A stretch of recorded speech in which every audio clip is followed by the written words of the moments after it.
Mr. Woolsey from California is recognized for 5 minutes. Oh,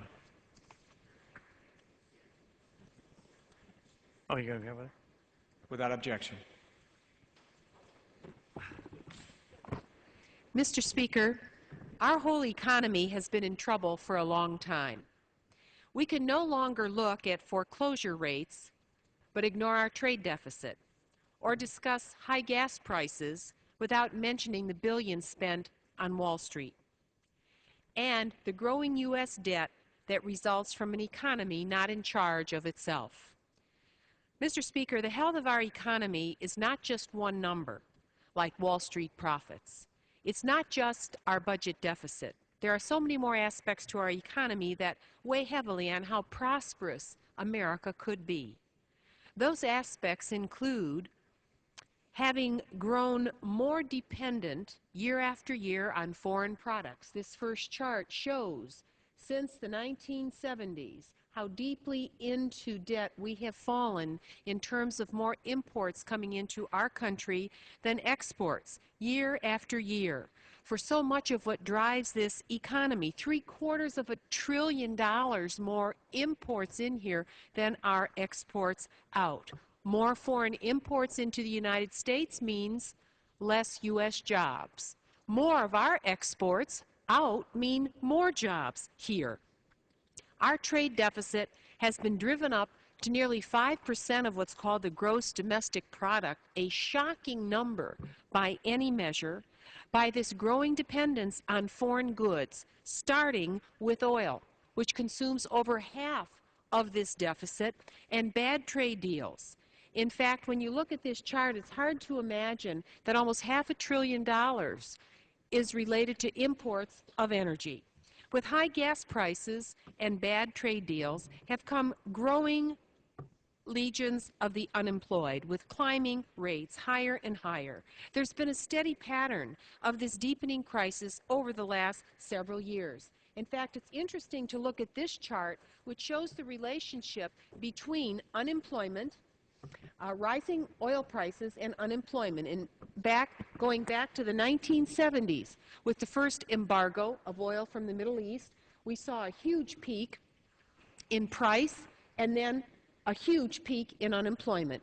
And the same is true in every succeeding decade, in the 80s, in the 90s, and certainly now. There's been a steady pattern of this deepening crisis over the last 20 years. In 1993, when NAFTA was rammed through this Congress, they said it would create jobs. It did just the reverse. There's been a huge net job loss for our country.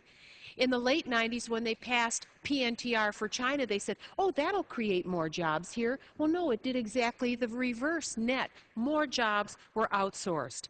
At home, in places like Toledo, Ohio, 15.6% of our people are officially unemployed as foreclosures continue, deep, huge payouts to Wall Street continue, and now 12% of our housing stock foreclosed. The gap between the super, super rich and the rest of us is getting wider all the time, and those numbers threaten the future of our republic.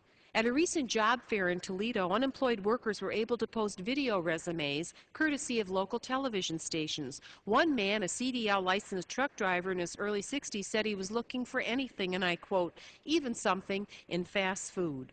We don't lack for a work ethic in our area. We lack for jobs. But with so many outsourced jobs, from televisions to clothing to automotive to call centers, for heaven's sakes, American consumers are abdicating their buying power abroad and losing millions of jobs. Unemployment benefits are starting to run out. Food pantries are seeing record increases, and people are getting desperate. The wealth disparity grows larger every day. Don Marquardt wrote in the Capital Times in Madison, Wisconsin, the 400 richest Americans who now own more than the bottom 150 million increased their net worth by $700 billion during the 8 years of the Bush administration. I think one can ask, isn't that enough? Are they filled up yet? In 2005, the top 1% claimed a quarter of our national income. And the top 10% of earners in this country took fully half of the entire national income. It's even worse now. The super rich taking the largest share of our national income since, are you ready for this? Since 1928, the year before the Great Depression started, the wealth gap.